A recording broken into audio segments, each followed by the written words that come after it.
Iran Israel US സംഘർഷം താൽക്കാലിക വെടിനിർത്തലിലാണ്. എന്നാൽ അനിശ്ചിതാവസ്ഥ നിലനിൽക്കുന്നുണ്ട്. എന്തും എപ്പോഴും സംഭവിക്കാം. അതിനിടയിൽ ആശങ്ക ഉയർത്തുന്ന ഒരു വാർത്ത വരുന്നു. ഒമാൻ ഉൾക്കടലിൽ ഇറാൻ്റെ സമുദ്രാതിർത്തിയിലേക്ക് US-ൻ്റെ യുദ്ധക്കപ്പൽ കടക്കാൻ ശ്രമിച്ചു. ഇറാൻ്റെ നാവികസേനയുടെ ഹെലികോപ്റ്റർ യുദ്ധക്കപ്പലിനെ തടഞ്ഞതായും റിപ്പോർട്ടിൽ പറയുന്നു. ഇറാൻ്റെ സ്റ്റേറ്റ് TV ആണ് ഇക്കാര്യം റിപ്പോർട്ട് ചെയ്തത്. പ്രാദേശിക സമയം ബുധനാഴ്ച രാവിലെ 10 മണിയോടെയാണ് സംഭവം.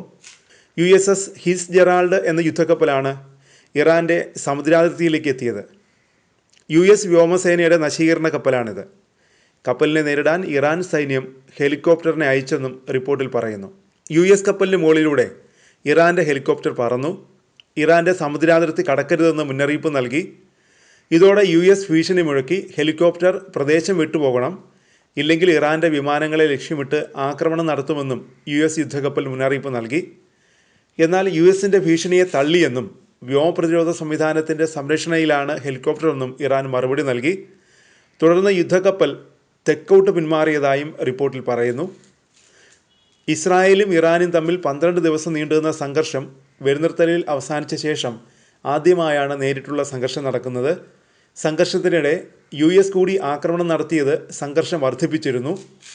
സംഘർഷം നടക്കുമ്പോൾ ഇറാൻ്റെ ആണവ കേന്ദ്രങ്ങൾ ലക്ഷ്യമിട്ടായിരുന്നു US ആക്രമണം നടത്തിയത്. പിന്നാലെ ഖത്തറിലെ US-ൻ്റെ സൈനിക താവളത്തിന് നേരെ ഇറാൻ വ്യോമാക്രമണം നടത്തി. തുടർന്ന് US-ൻ്റെ ഇടപെടലിൽ ഇറാൻ ഇസ്രായേൽ സംഘർഷം വെടിനിർത്തലിൽ എത്തുകയും ചെയ്തു. ഇറാൻ്റെ ആണവ പദ്ധതിയാണ് US-ൻ്റെയും ഇറാൻ്റെയും ഉറക്കം കെടുത്തുന്നത്. US-ഉം ഇസ്രായേലും ഇറാനിൽ ആക്രമണം നടത്തിയതും ആണവ പദ്ധതികളെ ലക്ഷ്യമിട്ടായിരുന്നു. എന്നാൽ ഈ ആക്രമണങ്ങൾക്ക് ഇറാൻ്റെ ആണവ കേന്ദ്രങ്ങളെ പൂർണ്ണമായി നശിപ്പിക്കാൻ കഴിഞ്ഞിട്ടില്ലെന്നും റിപ്പോർട്ടുകൾ വന്നു. ആക്രമണത്തെ തുടർന്ന് ഇറാൻ US ആണവ ചർച്ചകൾ പ്രതിസന്ധിയിലായിരുന്നു. ചർച്ചകൾ തുടർന്നാലും ആണവ പദ്ധതിയുമായി മുന്നോട്ടു പോകുമെന്നാണ് ഇറാൻ്റെ നിലപാട്. യുറേനിയം സമ്പുഷ്ടീകരണ പദ്ധതി ഉപേക്ഷിക്കില്ലെന്ന് ഇറാൻ വിദേശകാര്യമന്ത്രി അബ്ബാസ് അരാങ്ചി വ്യക്തമാക്കിയിരിക്കുന്നു. വലിയ നാശനഷ്ടങ്ങളുണ്ടായി. തുടർന്ന് ആണവ സമ്പുഷ്ടീകരണ പദ്ധതി ഇപ്പോൾ നിർത്തിവച്ചിരിക്കുന്നു. എന്നാൽ രാജ്യത്തിൻ്റെ അഭിമാനമായതിനാൽ ആണവ സമ്പുഷ്ടീകരണം തുടരും, അരാങ്ചി ഫോക്സ് ന്യൂസിനോട് പറഞ്ഞു. ഇറാൻ US-യുമായി ചർച്ചകൾക്ക് തയ്യാറാണെന്നും അരാങ്ചി പറഞ്ഞു. എന്നാൽ അവയൊരിക്കലും നേരിട്ടുള്ള ചർച്ചകളായിരിക്കില്ലെന്നും അരാങ്ചി വ്യക്തമാക്കി. ഇരു രാജ്യങ്ങൾക്കും പ്രയോജനകരമായ ഒരു പരിഹാരമാണ് US ആഗ്രഹിക്കുന്നതെങ്കിൽ ഞങ്ങൾ തയ്യാറാണ്. ഇറാൻ്റെ ആണവ പദ്ധതി സമാധാനപരമാണ്, അത് സമാധാനപരമായി തുടരും. ഇറാൻ ഒരിക്കലും ആണവായുധങ്ങളുമായി പോകില്ലെന്ന് തെളിയിക്കാൻ ആവശ്യമായ ഏത് നടപടിക്കും ഇറാൻ തയ്യാറാണ്. പകരമായി അവർ ഉപരോധം നീക്കുമെന്നാണ് പ്രതീക്ഷിക്കുന്നതെന്നും ഇറാൻ്റെ വിദേശകാര്യമന്ത്രി വ്യക്തമാക്കി.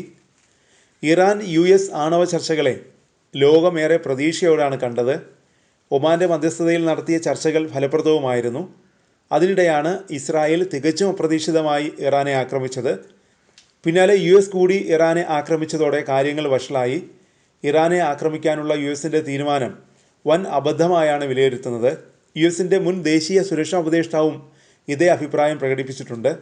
ഇറാൻ്റെ ആണവ കേന്ദ്രങ്ങൾ ആക്രമിക്കാനുള്ള ട്രംപ് ഭരണകൂടത്തിൻ്റെ തീരുമാനം അനാവശ്യവും വിപരീത ഫലം ഉളവാക്കുന്നതുമാണെന്നാണ് US മുൻ ദേശീയ സുരക്ഷാ ഉപദേഷ്ടാവ് ജെയ്ക്ക് സലിവൻ പറഞ്ഞത്. പ്രത്യേകിച്ച് ഇറാൻ ഒരു ദീർഘകാല നയതന്ത്ര കരാർ അംഗീകരിക്കാൻ തയ്യാറായ സമയത്തുണ്ടായ ആക്രമണം അബദ്ധമായി പോയി.